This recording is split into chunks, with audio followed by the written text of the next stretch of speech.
ने कहा हमको मानते हो कि खोपड़ियों मूर्तन की खोपड़ियों को मानते हो जिसे पहने हो। भगवान शंकर ने कहा ये खोपड़ी कौन है जानते हो?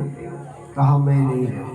कहा जय बार आपका मरण हुआ है, आप हमें इतने प्रिय है कि तय बार की खोपड़ी छीनकर आपकी पहन लिया। पार्वती मैया ने कहा हमारा मरण हुआ है, बार बार मरण हुआ। भोलेनाथ ने कहा और कहा तुम? शंकर जी ने कहा हम तो अजर अमर हैं। तो पार्वती मैया ने कहा अजर अमर कैसे हो? कहा मैं अमर मंत्र जानता हूँ।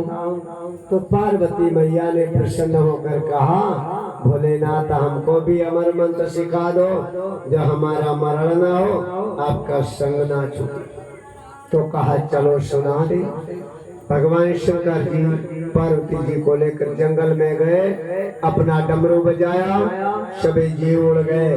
त्रिशूल को छोड़ा, सभी जीवों को खेद आए। तब बैठकर भगवान शंकर कथा सुनाने लगे और पार्वती मैया सुनने लगी। भगवान शंकर ने शतयुग से कथा आरंभ किया। जब से भगवान आदि पुरुष और आदि ज्योति उत्पत्ति हुई और आदि पुरुष से आदि ज्योति से ब्रह्मा विष्णु महेश प्रकट हुए, वहां से कथा आरंभ किया। पूरे सतयुग की कथा सुनाकर त्रेतायुग में आ गई और त्रेतायुग में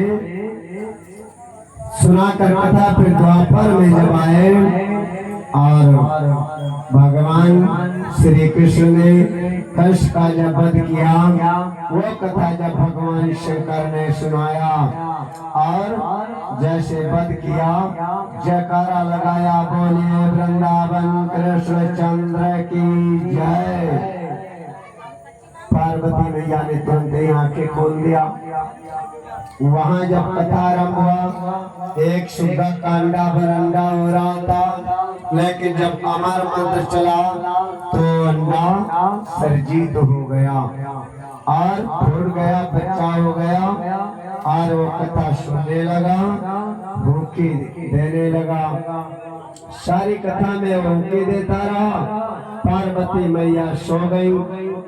जब भोले बाबा ने जयकारा लगाया तब वो कहने लगी मैं तो सो गई। भोलेनाथ ने कहा कि कथा कौन सुन रहा था? पार्वती मैया ने कहा मैंने तो कथा नहीं सुनी। तब तक वो सुगा उड़ पड़ा। भगवान शंकर ने अपना त्रिशूल छोड़ा, किससे मारा हो ये मृत लोक, इसमें कोई अमर नहीं रहेगा। वो सुगा भागता हुआ व्यास जी के आश्रम में आया।